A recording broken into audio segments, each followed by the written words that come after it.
Hello जी। आज के इस वीडियो में हम बात कर लेते हैं जियोजी फाइनेंशियल सर्विसेज के बारे में। एक और कैपिटल मार्केट लिंक स्टॉक, एक और थोड़ा सा ब्रोकरेज सेगमेंट का स्टॉक, इसको हम थोड़ा सा एनालाइज कर लेते हैं, इसकी कहानी थोड़ी सी समझ लेते हैं। अब देखो, ये बाकी सारी ब्रोकरेज कंपनी की तरह नहीं है, इनका कुछ बिजनेस मॉडल थोड़ा सा अलग है, थोड़ा सा डिफरेंट है। तो आप इसको pure and pure brokerage company नहीं बोल सकते। जैसे हम एनालिसिस कर चुके हैं एंजल वन के बारे में या फाइव पैसा कैपिटल के बारे में, ये उस तरह का कंप्लीटली ऑल इन ऑल एक एक ब्रोकिंग सर्विस प्रोवाइडर नहीं है। इसके साथ इसके और भी काफी सारे सेगमेंट्स हैं जहां से इनका रेवेन्यू मिक्स आता है और सब्सटैंशियल रेवेन्यू मिक्स आता है। तो हमें वो सारी की सारी चीजें देखनी पड़ेंगी। तो चलिए शुरुआत कर लेते हैं हम कंपनी के मार्केट कैप से। तो रफली रफली 4,000 करोड़ रुपए के आसपास का कंपनी का मार्केट कैप है।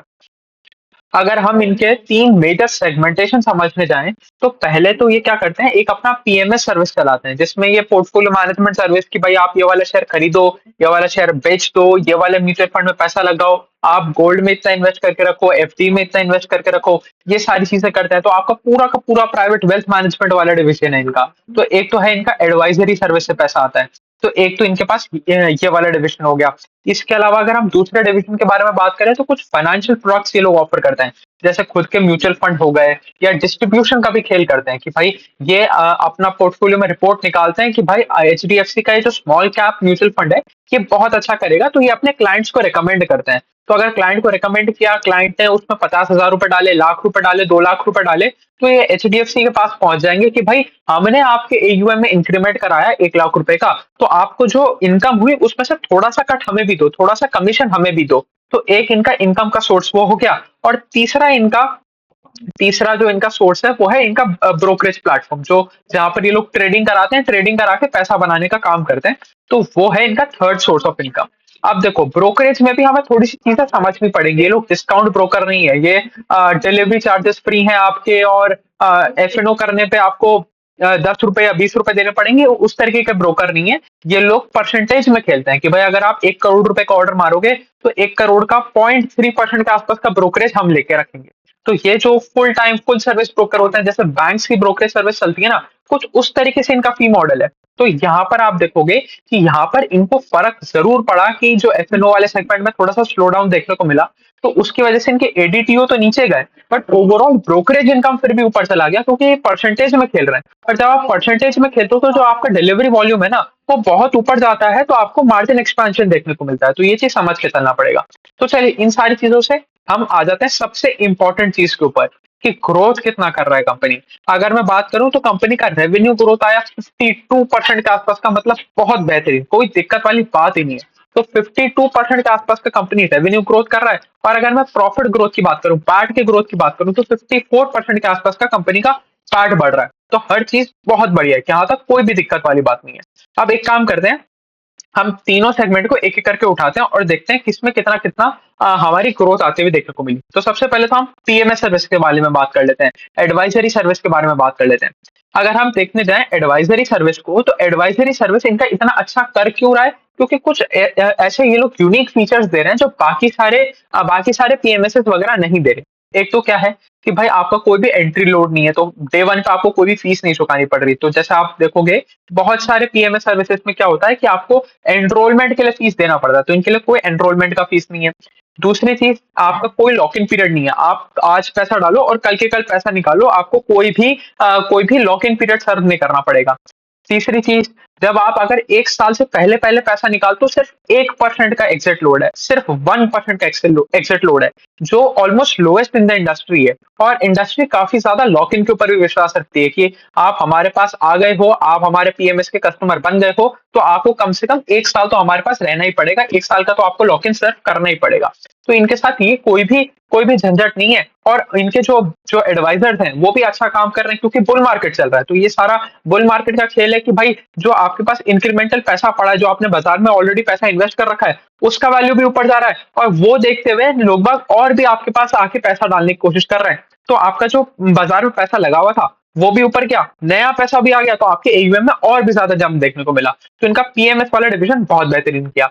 इसके अलावा इनके पास और बहुत सारे प्लेटफॉर्म है। अगर हम अलग अलग प्लेटफॉर्म के बारे में बात करें, तो इनके पास एक प्लेटफॉर्म है स्मार्ट फोलियोज का। तो स्मार्ट फोलियो वाला प्लेटफॉर्म क्या करता है, वो आपको एक स्मॉल केस की तरह एक वेबसाइट प्रोवाइड करता है। तो जैसे आपने स्मॉल केस का नाम सुना होगा, उसमें आपको कस्टमाइज्ड पोर्टफोलियो बनाने को देखने को मिलते हैं कि भाई कोई भी एक बंदा है जो कोई क्वालिफिकेशन लेके बैठा हुआ है कि उसने सीएफए कर रखा है, कुछ भी कर रखा है, जो भी एक रेगुलेटरी रिक्वायरमेंट है वो कर रखी है, तो वो अपना प्रोडक्ट बना सकता है वहां पर, और आप जाके उसका वहां पर वो प्रोडक्ट खरीद सकते हो। तो सेम प्लेटफॉर्म इन्होंने भी बना रखा है कि आपको एक फिक्स्ड बास्केट ऑफ स्टॉक्स मिल जाएगा कि भाई हमारी रिसर्च टीम में आपके लिए ये 15 स्टॉक निकाल के रखे हैं, अगर आप एक एग्रेसिव इन्वेस्टर हो तो ये 15 स्टॉक निकाल के रखें, अगर आप सेमी एग्रेसिव इन्वेस्टर हो, और अगर आप बिल्कुल ही डिफेंसिव इन्वेस्टर हो तो आपके लिए ये 15 स्टॉक निकाल के रखें। तो ये 15-15 स्टॉक की बास्केट बना के रखी है, आप जिसमें भी चाहो उसमें आप इन्वेस्ट कर रहे हो एक छोटी सी फीस देके।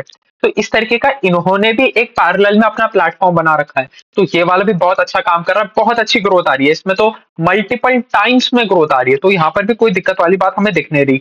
अगर मैं बात करूं, इनके पास एक फंड जीनी करके एक और प्लेटफॉर्म है जो म्यूचुअल फंड को कंपेयर करने के काम में आता है। जैसे आपने देखा होगा जीरोधा अगर आप यूज कर रहे हो तो जीरोधा का म्यूचुअल फंड प्लेटफॉर्म है कॉइन।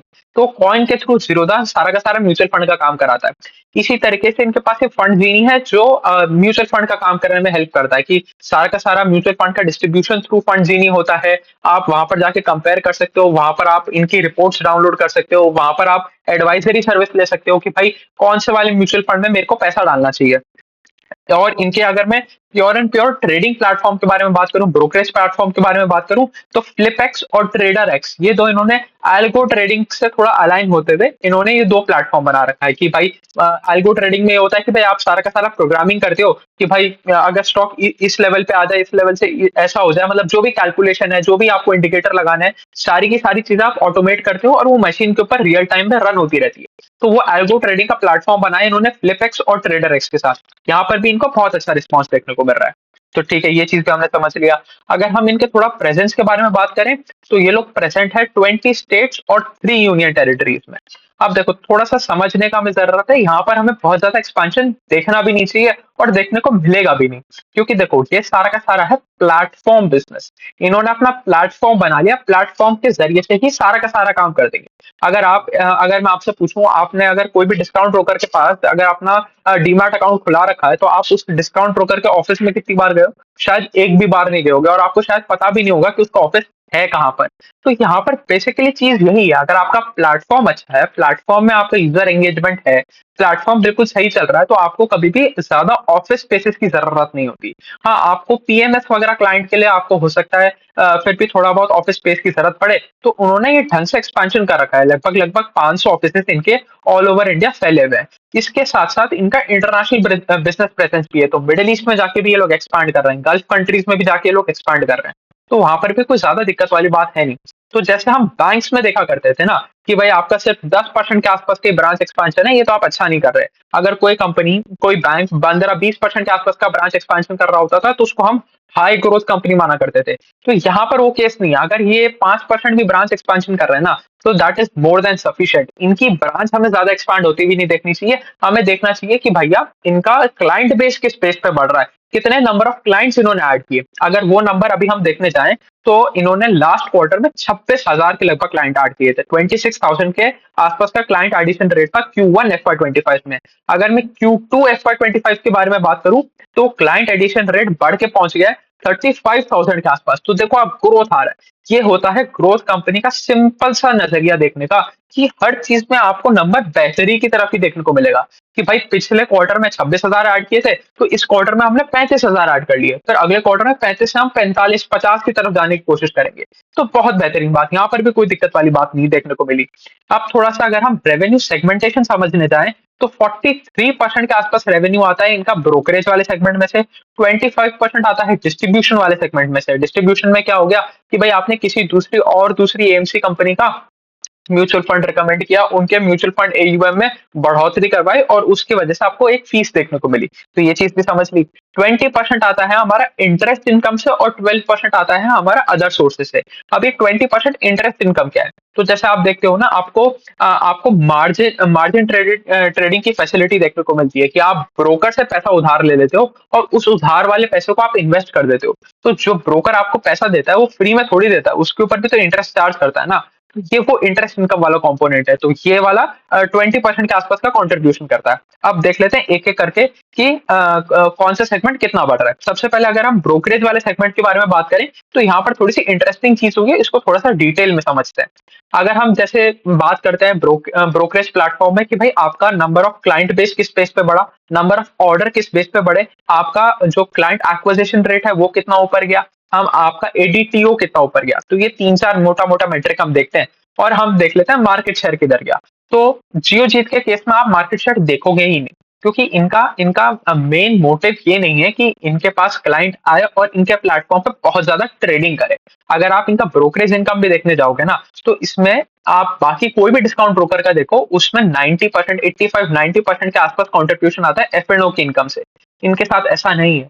इनका 90% के आसपास का कंट्रीब्यूशन आता है कैश सेगमेंट की ट्रेडिंग से। कैश सेगमेंट में जो डिलीवरी में लोग बाग जो सौदा कर रहे हैं, उससे आता है इनका ये ब्रोकरेज इनकम। तो ये चीज समझ के चलना पड़ेगा। तो अगर हम यहाँ पर देख रहे हैं कि इनका एडीटीओ 18% के आसपास का गिर गया ओवर अ वाई लेवल, इसका मतलब क्या हुआ, इसका मतलब क्या हुआ, आपका जो एफ वाला सेगमेंट है उसमें बहुत ज्यादा हिट देखने को मिला। तो वो बिल्कुल सही बात है। पिछली बार अगर मैं बात करूं Q2 FY24 के बारे में, एक साल पहले के बारे में, तो इन्होंने करीबन 14 करोड़ रुपए के आसपास का टर्नओवर निकाल के लेके आए थे, जो इस बार सिर्फ 12 करोड़ रुपए के आसपास रह गया। तो वहां पर गिरावट तो हमें देखने को मिली, 25% के आसपास की देखने को मिली।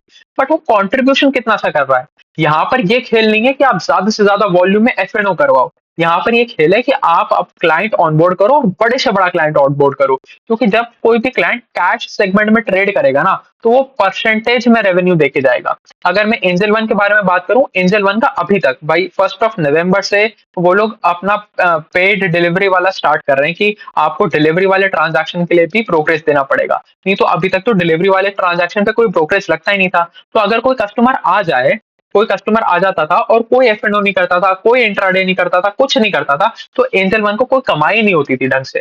वो सिर्फ उसके लिए एक ऑलमोस्ट डेड कस्टमर की तरह होता था कि भाई उसको थोड़ा इधर उधर के प्रोडक्ट बेच देंगे, बट जो मोटी कमाई उससे हो नहीं पाएगी। इनके केस में ऐसा नहीं है।